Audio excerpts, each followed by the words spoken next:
amigos apaixonados por ciência e inovação. Este é mais um episódio do Eletricast, um podcast que permite você conhecer a aplicação da teoria científica da engenharia na prática, a partir do relato sobre projetos de pesquisa, desenvolvimento e inovação. Além de mim, professor Euler Macedo, da Universidade Federal da Paraíba, está presente na mesa virtual do Eletricast o doutor em engenharia elétrica, Luiz Monteiro da Franca Neto, diretor da Syntiant Corp, nos Estados Unidos. Vou apresentar agora um pouco o nosso convidado. Luiz nasceu em João Pessoa, na Paraíba, e atualmente ele é Fellow e diretor da Syntiant Corp, uma startup de tecnologia na Califórnia, que projeta chips de processadores neurais para aplicações em inteligência artificial. Luiz é autor ou coautor de mais de 89 patentes nos Estados Unidos e publicações técnicas e científicas nas mais renomadas revistas. Ele completou sua graduação em Engenharia Eletrônica no ITA, em São José dos Campos, e o mestrado e doutorado na Universidade de Stanford, nos Estados Unidos. Então, Luiz, seja muito bem-vindo. Agradeço desde já a sua disponibilidade em estar participando aqui desse episódio especial do Eletricast. E eu queria saber, Luiz, você teve a oportunidade de trabalhar em grandes empresas de tecnologia como a Intel, a HGST, Western Digital, e a partir dessa sua grande experiência, como se dava a relação entre a academia e a indústria nessas empresas? Olha, muito obrigado, Euler, pela oportunidade, pelo convite, e eu fico muito contente em poder compartilhar um pouco da minha experiência e o que são as coisas que eu acredito sejam possíveis de ser feitas e sejam interessantes, de ser feitas tanto nos Estados Unidos quanto no Brasil. Sobre a pergunta, essa relação universidade-indústria, ela, como eu tinha mencionado na apresentação anterior, ela tem várias componentes que viabilizam o estado de relação próxima entre universidade e indústria nos Estados Unidos e a relação não tão próxima no Brasil. Né? E uma delas é cultural e a outra é estrutural, na minha opinião. A parte cultural tem a ver com os ex-alunos das universidades reconhecerem que a universidade em que estudaram lhes forneceu alguma coisa, né? Lhes equipou com conhecimento, com treinamento, que os fizeram bem-sucedidos nas suas carreiras.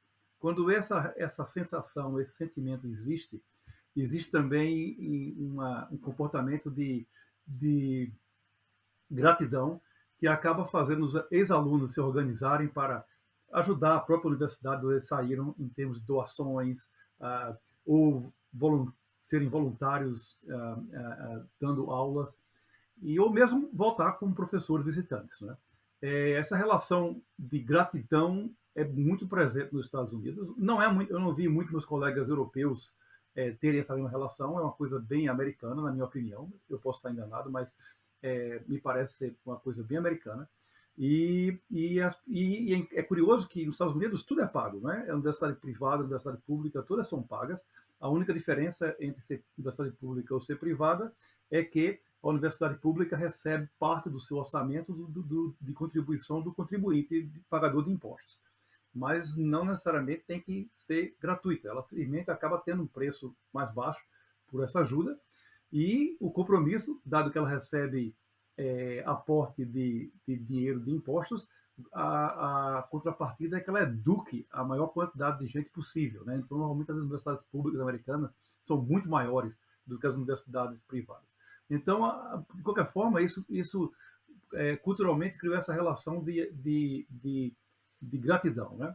E isso, o lado cultural. No lado estrutural, tem o fato de que muitas das empresas americanas elas competem no mercado aberto por inovações. Não é? E elas estão sempre atrás de talento ou lugares onde criatividade tecnológica ou criatividade em vários domínios da atividade humana sejam estimulados e praticados. Né? O que acaba acontecendo nas universidades é que os programas, né, de graduação, de mestrado, doutorado, uma vez organizados, é no programa de doutorado onde você tem essa atividade fim de avançar o conhecimento humano, de encontrar soluções inovadoras ou que normalmente têm relevância científica, mas também pode ter relevância comercial. E aí justifica-se a aproximação com indústria, né?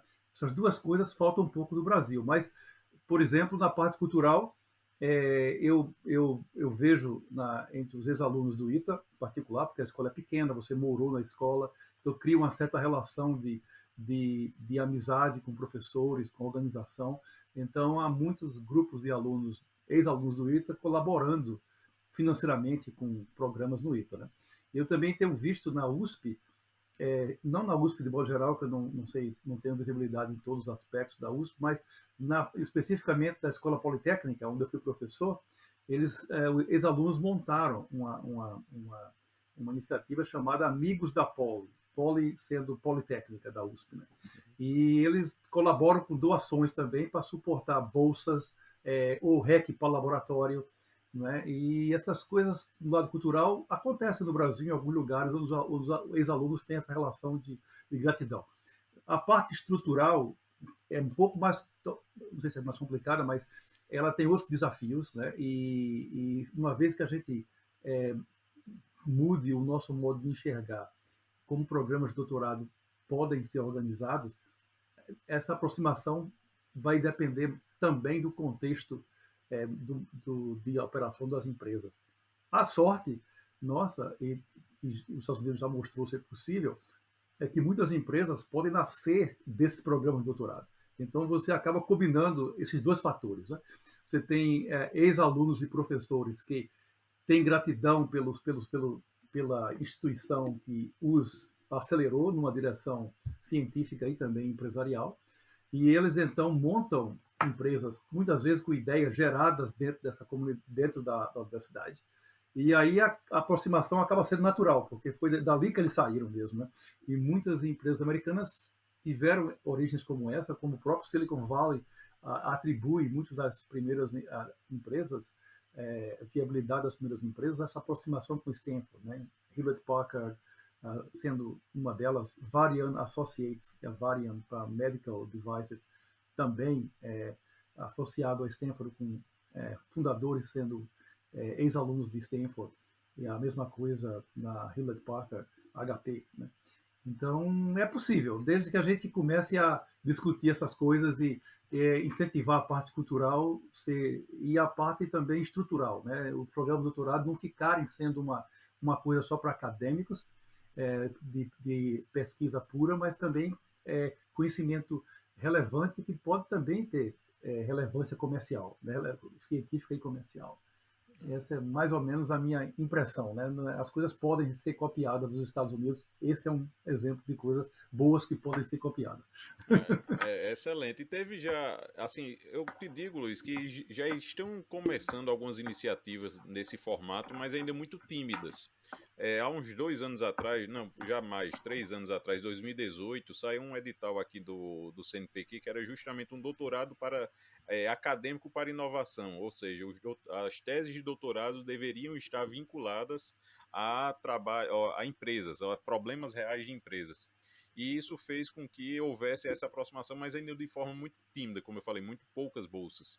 E eu acredito que esse modelo que você citou realmente é o que deve funcionar, assim, o que deve ter a pesquisa, vamos dizer, básica em si, mas a pesquisa aplicada e gerando nota fiscal, gerando recurso, o dinheiro circulando, eu acredito que, vamos dizer, tem um apelo maior e faz com que a sociedade veja assim a aplicação do recurso dos impostos que estão sendo pagos nas universidades públicas. Mas concordo com Sim, o seu ponto de vista. é E verdade. em uma das suas entrevistas, Luiz, você citou uma frase que eu achei bastante interessante. Ciência e tecnologia praticada como se fossem esportes de competição. Eu queria que você comentasse um pouquinho mais sobre essa afirmação e de que forma isso contribui para o desenvolvimento de um país.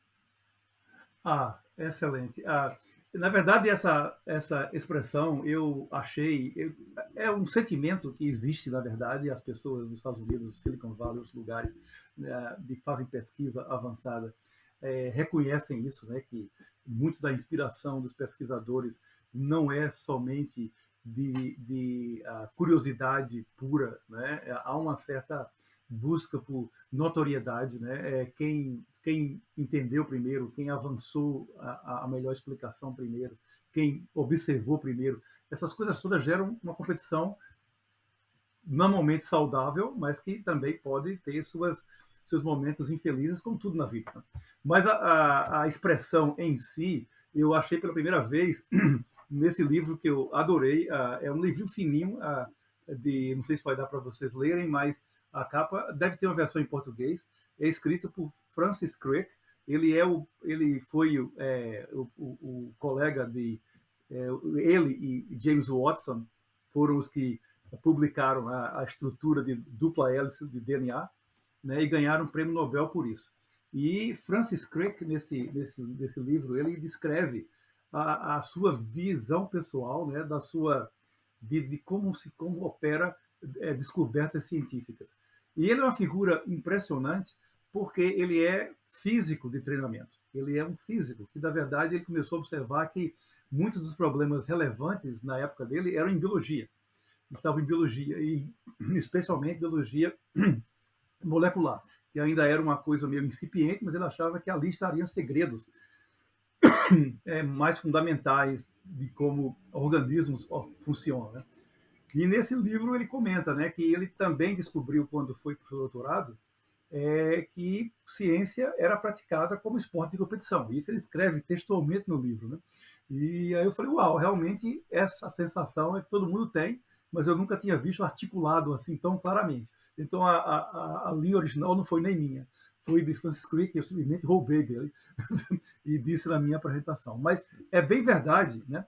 Porque é uma coisa que torna também o trabalho nessas áreas de ciência na fronteira do conhecimento humano também uma coisa excitante, porque você sabe que tem gente também perseguindo aquilo, sabe que se você descobrir como aquilo realmente funciona, você vai ser extremamente bem visto, e isso remonta à ideia de universidade de pesquisa. Né? Tipo, universidades foram criadas no mundo há muitos anos atrás. As primeiras universidades na Europa são, entre elas está a Universidade de Coimbra, em Portugal. Né? Todas elas têm datas que se aproximam de 1200. Né? Mas a real mudança de perspectiva para a universidade de pesquisa vem com a criação da Universidade de Berlim, em 1810, que hoje virou Humboldt University, em Berlim, basicamente pelo nome do seu fundador, um dos dois irmãos Humboldt. Um deles era diplomata, esse é o que criou a universidade, o outro era um cientista que estudou correntes e clima, e ele visitou o Brasil, visitou a América do Sul, ele era naturalista, né, como se falava na época. Mas o irmão dele, que era diplomata, foi ministro da Educação. E uma das coisas, e ele teve como tarefa estabelecer a Universidade de Berlim. A Alemanha tinha universidades mais antigas do que essa, mas a novidade foi que ele decidiu que a Universidade de Berlim só iria contratar professores baseado em alguns critérios que não existiam antes, ou não eram usados antes. Eram os critérios de capacidade para pensamento original, né? E eles teriam que ser gente com realmente desenvoltura para trabalhos acadêmicos, e não era necessário, ou não era uma condição tão relevante, que ele desse boas aulas, o que foi uma mudança de pensamento. E a Universidade de Berlim, então, de 1810, você veja, 1810 foi o estabelecimento da Universidade de Berlim. Naquele momento, a Alemanha não estava na frente da França em matemática ou em ciências, e de 1810 até o final do século XIX, a Alemanha passa todo mundo na Europa. Física passou a ser uma coisa alemã, né? Os grandes nomes de ciência no final do século XIX eram nomes alemães, né? Você tinha de Hertz, Boltzmann, Einstein, Max Planck. E se você queria fazer física, você iria estudar na Alemanha, ou trabalhar na Alemanha. Né? E esse exemplo acabou sendo copiado, né, pelo mundo afora, e nos Estados Unidos foi particularmente, efetivamente copiado e expandido.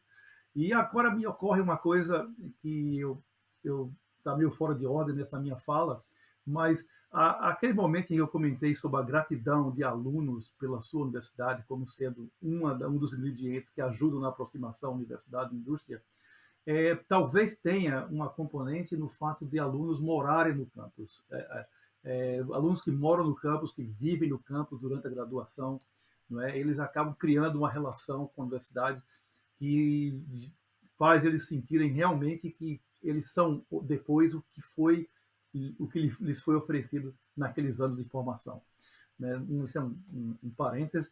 Né? E de volta a esse sentido, de fato, de sentido de pesquisa, de competição, acaba sendo o que torna a coisa excitante. Né? E a expressão, de fato, se você falar ou comentar nos Estados Unidos com outros pesquisadores, eles vão reconhecer que, de fato, é esse sentimento. Apesar deles, talvez, eles próprios nunca tenham usado as palavras desse jeito.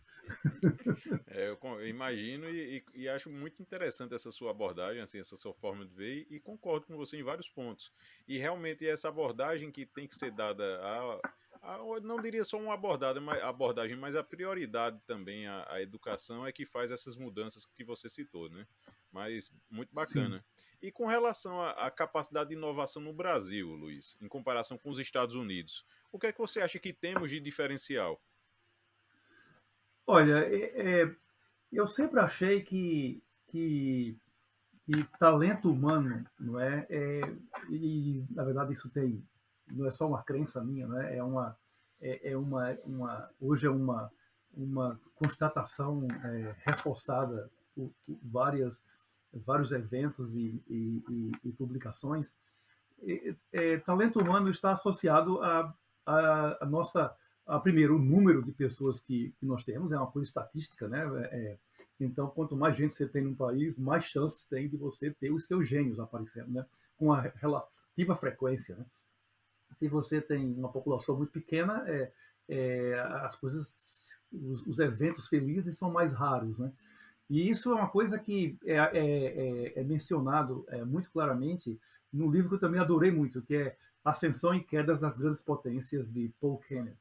Ele tem várias teses que ele levanta sobre como várias nações se tornaram potências líderes na sua época e depois decaíram para serem substituídas ou sucedidas por outras nações que também ascenderam e depois decaíram. E em todos esses, ele busca o que é comum em todas essas nações e ele ele avança a tese, que ele encontra reforço em vários eventos, de que as superpotências elas têm duas coisas em comum, sempre tiveram duas coisas em comum, especialmente em tempos modernos. População numerosa e mais educada do que os seus contemporâneos, né? Então, essas duas coisas combinadas, e aí nós temos o primeiro lado, que é população numerosa. Né? Nós somos uma nação de 200 milhões de habitantes, mais do que isso. E o outro aspecto é educação, né? Massiva. Nessa nós realmente pecamos. Né? Mas é uma coisa resolvível, não é uma coisa que não tem solução. E aí ele dá alguns números que eu recordo de memória, que são impressionantes. Né? A Alemanha, pouco antes da Primeira Guerra Mundial, ela tinha crescido, né, populacionalmente tão rapidamente que ela passou a ser o segundo país em população na Europa depois da Rússia. E tinha a população mais bem educada na Europa inteira. E para dar uma ideia do que significava essa mais bem educada, nas vésperas da Primeira Guerra Mundial, nas vésperas, os números de analfabetos no exército italiano era aproximadamente 300 analfabetos em cada 1.000 recrutas do exército italiano. Na mesma época, no exército francês, eram 63 analfabetos a cada 1.000 recrutas do exército francês. Na Alemanha, a cada 1.000 recrutas, um era analfabeto. Então, você tem uma relação de 1 na Alemanha para 63 na França e 300. Os números, sou de memória, mas eu acho que são nessa ordem. Né? espetacularmente diferentes, né? E com isso você tinha grandes universidades tecnológicas na Alemanha produzindo milhares de químicos, milhares de físicos, milhares de matemáticos e engenheiros. E com isso você gera uma população massivamente educada e você não educou massivamente todo mundo, você também educou os seus gênios, né? Então você vai ter a educação chegando aos seus talentos especiais. E essas pessoas então vão gerar inovações. Uma das coisas que as pessoas às vezes discutem de modo errado, infelizmente a gente nos últimos anos no Brasil a gente teve um retrocesso civilizatório, agora eu estou dando um pouco uma opinião política, né? Mas nós tivemos um recrudescimento de agressividade, de desprezo por educação, uma certa aversão a especialistas, e tudo isso a gente vai ter que reverter, porque não é esse o caminho.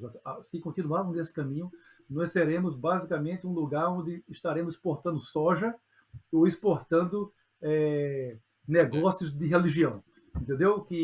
Ou seja, não é exatamente esse caminho que a gente quer seguir. E o caminho de educar as pessoas massivamente, interessá-las por entender as coisas, né? Gastar tempo buscando seus interesses, são coisas que qualquer nação precisa investir tempo e recursos, né? E com isso o resultado acaba sendo positivo, porque as pessoas naturalmente querem melhorar suas vidas e as vidas das pessoas ao redor delas, né? Mesmo que você tenha as pessoas que não são assim, a gente as considera tão espetacularmente indesejáveis que a gente tem um nome para elas, né? A gente as chama de sociopatas, né? Então, ou seja, o normal entre nós é nos preocuparmos com os outros, né? Nos preocuparmos com nós mesmos, nossa família, e preocuparmos com o ambiente que nós vivemos. E uma das coisas que precisa ficar sempre clara é que riqueza, né, de uma nação vem das iniciativas do seu povo. Então, quanto mais preparado for o seu povo, quanto mais educado for o seu povo, nas mais diversas áreas do conhecimento humano, maiores são as chances de inovações aparecerem. Porque as pessoas melhores treinadas vão ser capazes de gerar melhores iniciativas, né? Um exemplo nosso que nós temos que orgulho de relembrar, né, é que, por exemplo, quando o ITA foi criado em 1950, junto com o CTA, muitos dos críticos da época diziam que por que mesmo que a gente vai montar uma universidade, um instituto para formar engenheiros aeronáuticos, quando a gente está importando bicicletas? Onde esse pessoal vai trabalhar? Não há emprego no mercado brasileiro para esse pessoal. Tudo isso é verdade, entendeu? O que está se esquecendo nesse discurso é que pessoas melhor treinadas, pessoas melhor preparadas, elas vão criar suas próprias iniciativas que vão ser também melhores. Então, essas pessoas que o ITA criou e o CTA criou, a comunidade que ele criou ao redor, acabou gerando contexto para criar várias empresas novas, entre elas a Embraer, né? E esse exemplo a gente vê repetido no mundo inteiro. Então, o segredo está em você educar massivamente, buscar talento no país inteiro. O ITA foi provavelmente o primeiro e deve ser o exemplo destacado de espalhar bancas examinadoras pelo país todo, de forma que você pode atrair talento lá para o ITA, nascido de qualquer lugar do país, né? Nós temos uma outra solução para isso também, hoje, né? Até com maior escala, que são exames como o Enem. Tem muitas discussões sobre o Enem, ele pode ser muito melhorado, mas é certamente um passo na direção correta, porque imagine, na minha época, eu tinha colegas paulistas que eles tinham interesse em engenharia, por exemplo. Então, eles escolhiam 5 universidades que eles teriam interesse em fazer os seus cursos de graduação lá. E eles acabavam fazendo 5 vestibulares, onde eles eram testados nas mesmas matérias. Matemática, física, química, né, português, biologia, as mesmas matérias. Eles tinham que fazer 4 dias de teste numa universidade, 4 dias de teste numa outra. Ou seja, é uma perda de tempo, de recursos, porque eles estão passando 20 dias fazendo provas dos mesmos materiais. É muito mais racional você criar um exame nacional que com isso você traz gente, compara gente do país todo junto, Então, você tem bons resultados no Enem no Amazonas, no Pará, e você pode, então, vir estudar em João Pessoa ou vir estudar em São Paulo, se for seu interesse fazer isso.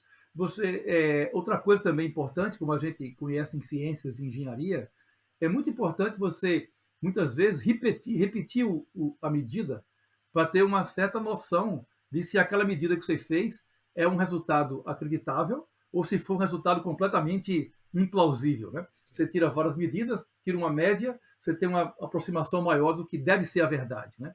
Então, no lugar de você esperar os alunos acabarem todo o seu programa de ensino fundamental e médio e fazer um teste de vestibular um único momento, você pode, de repente, expor a grandes variações de erro, né? E ser injusto com muitos dos nossos talentos. Se você, então, faz um exame seriado, onde você testa o aluno no primeiro, no segundo, no terceiro, no quarto ano, não sei quantos anos mais tem o ensino médio hoje, tudo mudou. Eu não gosto nem de falar isso, porque vão pensar que eu sou velho demais, mas se você pode fazer várias medidas, né, você pode ter uma melhor visibilidade no que o aluno realmente pode fazer. Né? Então, você ter exames nacionais, ter padrões nacionais de alfabetização e de educação. Né? Não é para punir os alunos, é para simplesmente também descobrir escolas que estão falhando com seus alunos, que deveriam estar ensinando melhor e não estão. Né? Então, descobrir o que é que está acontecendo e tentar resolver o problema. Não é para testar os alunos, para punir os alunos. Se os alunos não sabem alguma coisa, a primeira coisa que eu penso não é que os alunos são incompetentes, é que os professores é que não estão trabalhando direito. Né? Não é? Então, essas coisas todas a gente tem que repensar, porque é via educando massivamente nossa população que a gente vai realmente ter um futuro melhor. Né? E em todas as ações nossas, a gente tem que realmente ser interessado em parar, pensar, entender os problemas. Esses últimos anos foram anos em que nós fomos informados por WhatsApp e as pessoas passaram a comentar coisas que elas não têm a menor noção do que estão comentando. Né?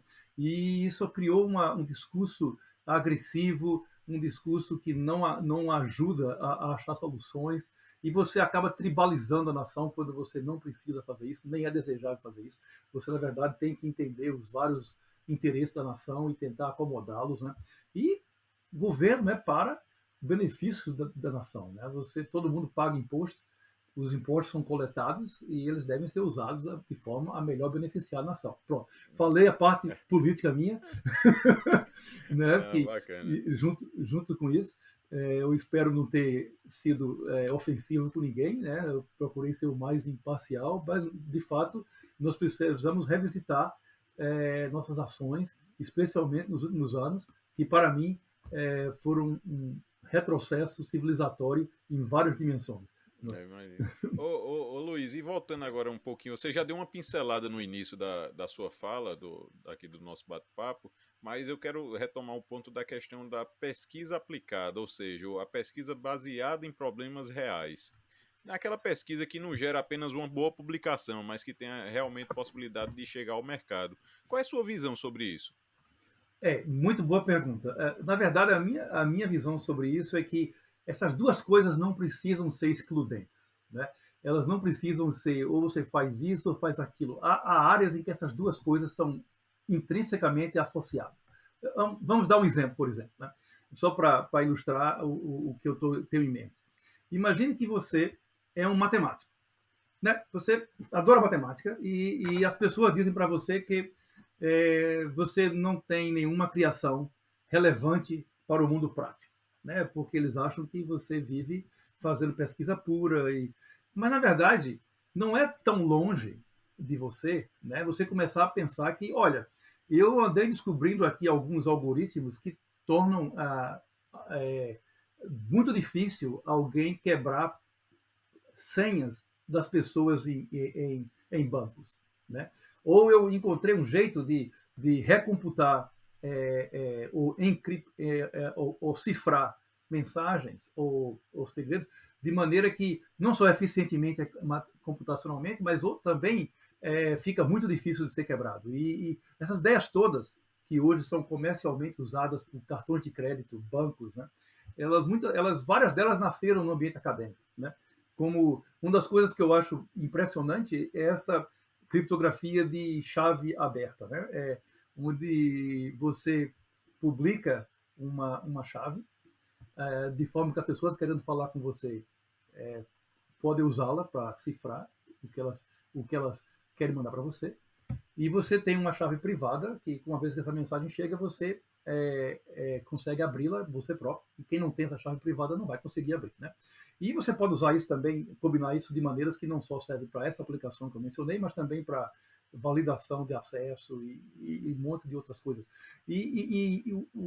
Quando você começa a olhar a história, como isso aconteceu, começaram com investigações sobre funções que são facilmente computáveis numa direção, mas uma vez sabendo o resultado, é muitíssimo difícil saber qual foi a variável que foi colocada no domínio para gerar aquele resultado. Então, elas são assim funções que são muito fáceis de você computar resultados, mas é muito difícil você inferir o que foi colocado nessa função para gerar aquele resultado. Eu não sou da área de criptografia, apenas conheço alguns resultados e alguns comentários, né? Mas eu me lembro que uma vez quando esse assunto foi comentado, foi em discussões com colegas, esse foi um dos exemplos onde você tem um avanço puramente conceitual, começado na universidade, que rapidamente encontrou um nicho técnico e de aplicação relevante massivamente usado no mundo inteiro, né? E isso o que é que viabiliza esse tipo de evento e o que a gente pode fazer para sistematicamente trabalhar para gerar mais desses eventos. Então, o que é importante é você começar a olhar, e é uma coisa que aqui eu talvez tenha uma opinião sobre gerenciamento de pesquisa no Brasil, né? É que você pode estimular as pessoas, né, e especialmente encorajá-las a observar a sua área no sentido mundial. Porque nós estamos cada vez mais globalizados economicamente, então é importante que os nossos desafios técnicos que você se envolve e procura resolver são desafios de relevância mundial. Né? Porque, especialmente se essas coisas forem ser usadas em soluções eletrônicas, forem ser usadas em circuitos integrados, forem colocadas em bancos, precisa ser uma solução de interesse mundial, não só interesse na sociedade. O que torna o desafio maior, mas, ao mesmo tempo, torna um resultado muito mais interessante, tanto para o Brasil, porque uma empresa que gera essa solução no Brasil pode ser uma empresa de sucesso internacional, né, com o seu produto usado no mundo inteiro, e com isso ela se capitaliza para novas aventuras e novas ideias, né? Então, o que é que isso, em que direção que eu estou levando isso? É que nossas universidades, nossos programas de doutorado precisam ser especialmente voltados a ganhar estatura internacional. Não é? O que nós fazemos nos programas de doutorado precisa ser um avanço de conhecimento humano a nível global, não só a nível de nação.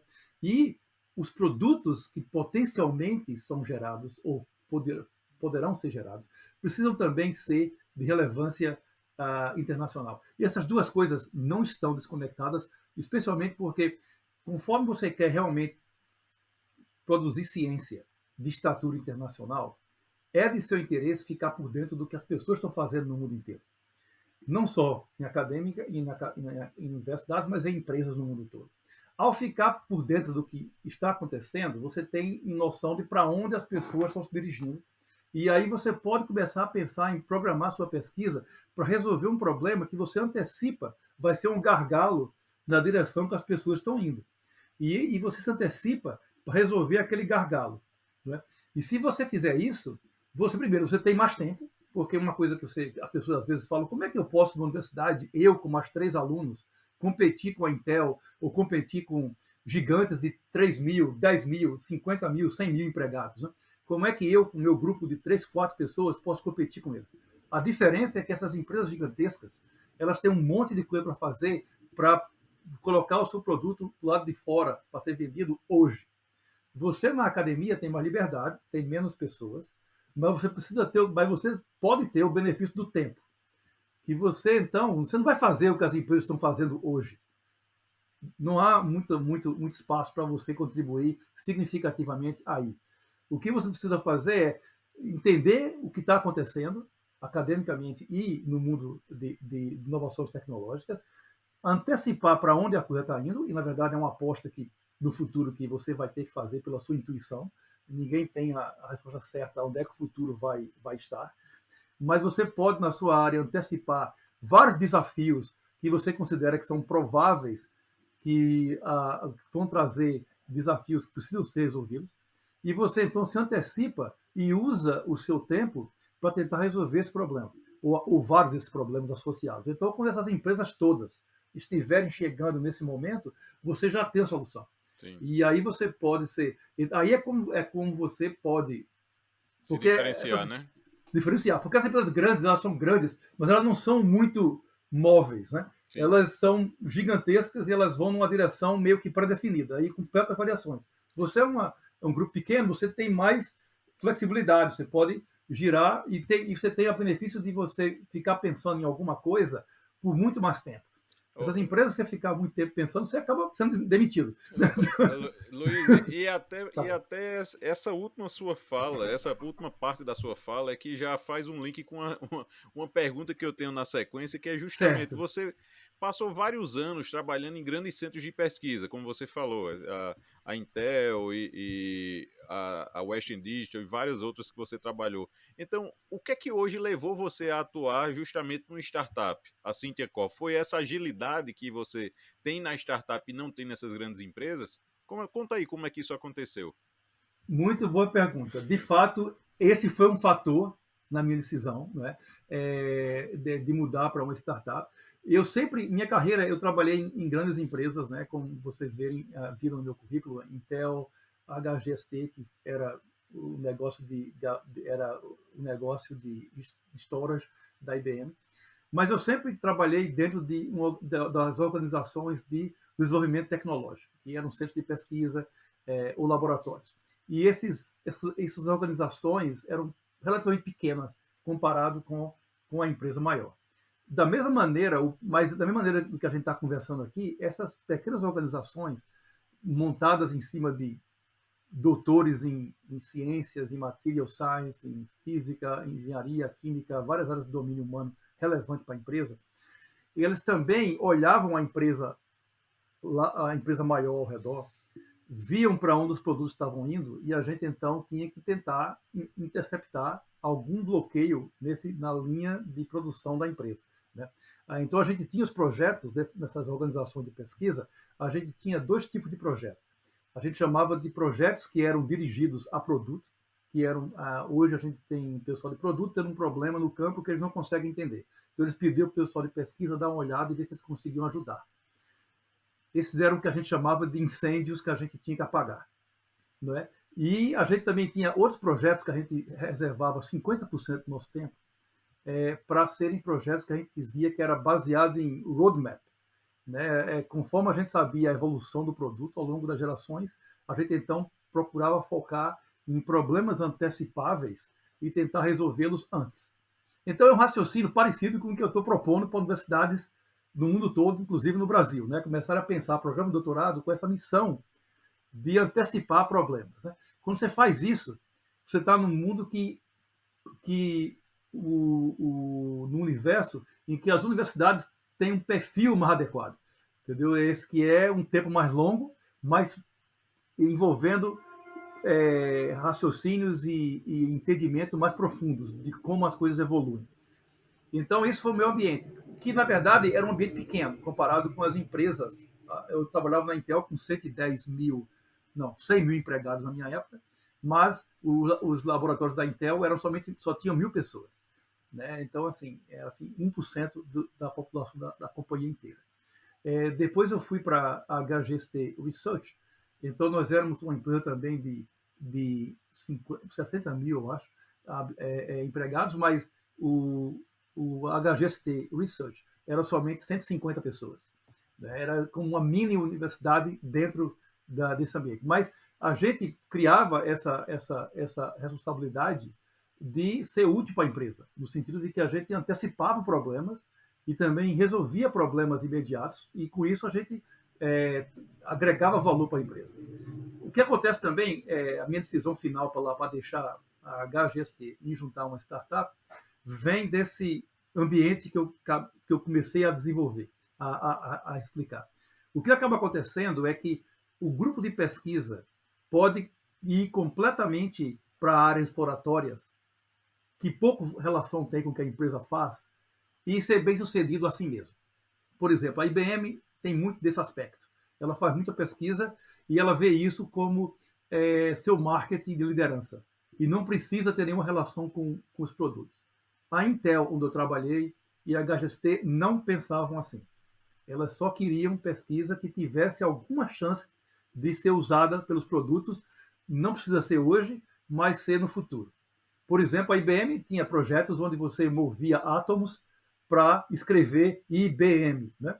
E eram coisas assim. Então, assim, é claro que você com isso você demonstra sua capacidade técnica e científica. Mas que relação tem isso com servidores que a IBM vende? Difícil ver, né? No caso da Intel e da HGST, as pesquisas eram mais dirigidas, né? Tinham bastante ciência fundamental, mas eram mais dirigidas. Esse ambiente da Intel e o ambiente da HGST é um ambiente, por ser mais dirigido, é importante que a empresa tenha uma linha de produção diversificada, para você poder ter pesquisas também diversificadas, porque já que você tem que alimentar essas várias linhas de produto. No caso da IBM não precisava, você fazia o que você quisesse. Mas no caso da Intel e da HGST precisava que a empresa fizesse muitas coisas diversificadas para o ambiente de pesquisa também ser diversificado. E era, por um bom tempo, desse jeito. Infelizmente, nos meus últimos anos na Western Digital, a Western Digital decidiu que só iria produzir duas coisas, hard disk drives e solid state drives baseado em flash. Com esse foco em somente dois produtos, completamente diminuiu a diversidade do centro de pesquisa da Western Digital. E aí, com isso, ficou bem menos atraente continuar lá.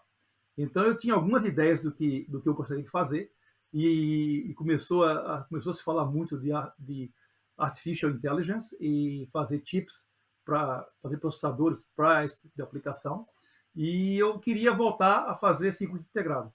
E essa coisa não existia na Western Digital como uma possibilidade viável. Então, quando eu comecei a olhar as startups que estavam fazendo coisas interessantes, eu vi algumas, e entre elas a Cynthia foi uma que eu achei muito atraente, e calhou deles estarem buscando gente com um perfil parecido com o meu, na época. Eu acho que eu tive muita sorte, eu acho que se eu tivesse buscado emprego um ano antes, ou um ano depois, é possível que eu não tivesse a chance que eu tive na Cynthia, entendeu?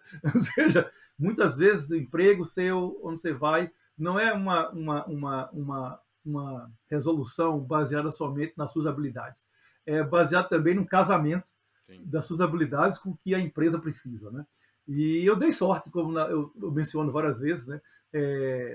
Na vida, sorte é uma componente relevante. Então, eu não quero... As pessoas, às vezes, descontam, acham que o sucesso que elas tiveram foi totalmente planejado desde que nasceram, eles antecipavam tudo, e eu acho que isso não é o que acontece. Você tem sucesso e muito do seu trabalho, sua dedicação, mas também é circunstancial, tem a ver com um monte de variáveis que estão fora do seu controle. E eu acho que eu dei sorte. Né? Eu espero continuar dando sorte, né? Vamos ver. Bacana. E até já direcionando aqui para o final, Luiz, mesmo uma conversa muito legal, mas eu queria saber, e você, já que você citou inteligência artificial, como é que está hoje, ou como é que você enxerga o mercado de inteligência artificial no Brasil e no mundo? É uma tecnologia que ainda tem muito a ser amadurecida? Muito bom. Olha, inteligência artificial significa coisas diferentes para pessoas diferentes. Então, existe a visão extremamente ambiciosa de fazer máquinas se comportarem como seres humanos. Essa dimensão eu não tenho muita visibilidade e não sei se ela vai ser realidade tão cedo. No ambiente mais modesto, que é o ambiente e os problemas que eu vejo, é uma ferramenta extremamente útil e prática, né? Para alguns problemas bem específicos, especialmente problemas em que você não consegue facilmente descrever as regras para achar a solução. Se você consegue facilmente descrever, olha, para achar a solução para esse problema, você checa isso, se tiver isso e isso, você faz isso. Se você conseguir escrever isso claramente, esse não é um problema que você precisa de Artificial Intelligence. Não precisa. Você escreve um código, a sequência de passos e pronto. Então, os problemas que a gente usa para tentar resolver com Machine Learning, que é o que os meus chips fazem, né, nossos chips fazem, são problemas em que esse tipo de articulação não é muito fácil. Né? Por exemplo, vamos dizer que você vai querer fazer um programa para identificar quando as pessoas falaram apaga a luz, entendeu? O problema desse tipo de exemplo, extremamente simples, é que as pessoas muitas vezes falam apaga a luz com velocidades diferentes, né? Ou debaixo de um ruído diferente, ou com um sotaque diferente. E de repente isso não é tão fácil como parece. Nós humanos rapidamente percebemos que alguém falou apague a luz, mas isso não é assim tão fácil quando você considera todos os tipos de vozes que podem aparecer pedindo para apagar a luz. Esse é um exemplo trivial. O outro exemplo um pouquinho mais complicado é quando você pensa em, por exemplo, traduzir texto. Né? Porque traduzir voz falada ou começar a escrever o que você acabou de dizer, como você vê em caption. Né? Esse tipo de problema, a Artificial Intelligence veio ajudar em fazer a coisa ficar muito melhor do que as soluções anteriores. E o que é que está em jogo nisso? É que você, quando fala uma sentença, você pode falar um monte de coisas e no final falar um não. E esse não inverte o sentido de tudo que você falou antes. O problema é que esse não pode aparecer logo, como pode aparecer lá no final. E aí quantas palavras você tem que esperar até você ver esse não? Então, essas variações, as pessoas acharam soluções algorítmicas e os produtos existiam.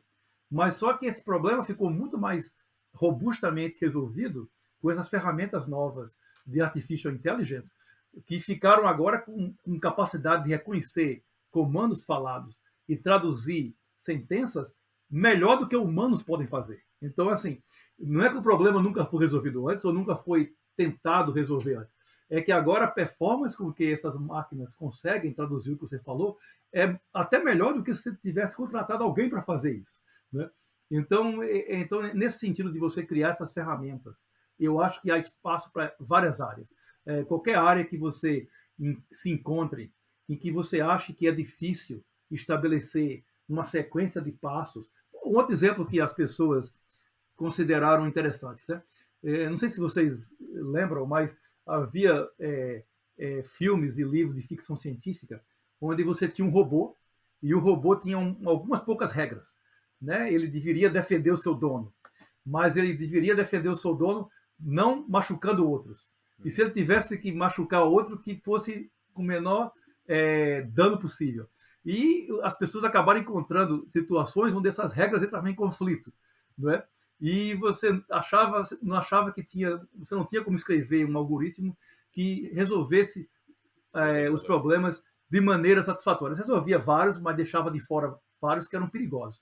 Então, o outro ângulo, nesse caso, que você usaria para fazer um robô ético, né, usando técnicas de Artificial Intelligence, seria você fazer o robô ver a maior quantidade de situações possíveis, acontecidas já, em que humanos se comportaram eticamente e outras ações que os humanos se comportaram não muito eticamente. Então, você pede para que o robô, então, ou a máquina, observe todos esses eventos, é o que a gente chama de treinamento supervisionado, né? Você olha todos os eventos, o que os seres humanos ou o comitê decidiu que era ético e o que o comitê decidiu que não era ético, e deixa que a máquina, então, encontre que regras estão por trás disso. De forma que quando você mostrar agora um outro comportamento novo, que não está naquele treinamento, o robô consegue dizer se aquele comportamento é ético ou não é ético. Né? Então, esse tipo de situação, onde você sabe que o que você está querendo resolver vem com tanta variação, com tanta variabilidade, que fica difícil estabelecer uma regra clara, é o tipo de problema que é ótimo para você treinar máquinas para tentar descobrir o que é que está por trás daquilo. Porque muitas vezes o que está acontecendo não é uma única variável que, uma vez acontecendo, você dá uma resposta. Ela, muitas vezes, uma combinação de várias variáveis com diferentes pesos que permitem você tomar uma decisão. E você quer, então, que... E as máquinas são muito boas. Nós, seres humanos, somos ótimos para achar 2, 3 variáveis que a gente considera dominantes e que resolvem, que dão a indicação se aquilo foi ético ou foi não ético. Mas se tiverem milhares de variáveis, milhares de informações contextuais, que a gente tem que balancear tudo para decidir se a coisa é ética ou não ética, não é muito fácil para seres humanos fazerem.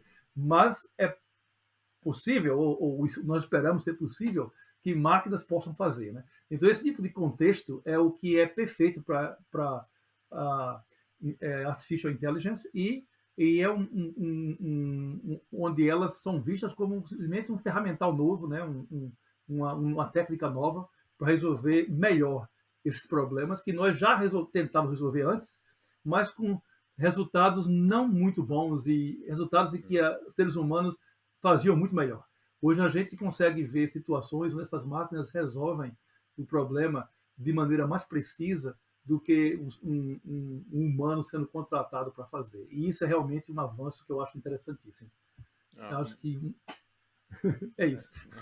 Muito bacana, Luiz. Eu passaria mais umas 2 horas aqui conversando com você tranquilamente. Mas, é verdade. Infelizmente, a gente tem o tempo limitado aqui até para poder ter a atenção do nosso ouvinte. E eu gostaria desde já agradecer realmente toda essa enciclopédia e esse conhecimento todo que você tem. Agradeço bastante. E também, Luiz, eu gostaria de informar que esse episódio do Electricast ela conta com o apoio da SBA, Sociedade Brasileira de Automática. Para quem não conhece, a SBA tem o objetivo primordial de promover a ciência e a tecnologia de controle automático e suas aplicações em sentido amplo.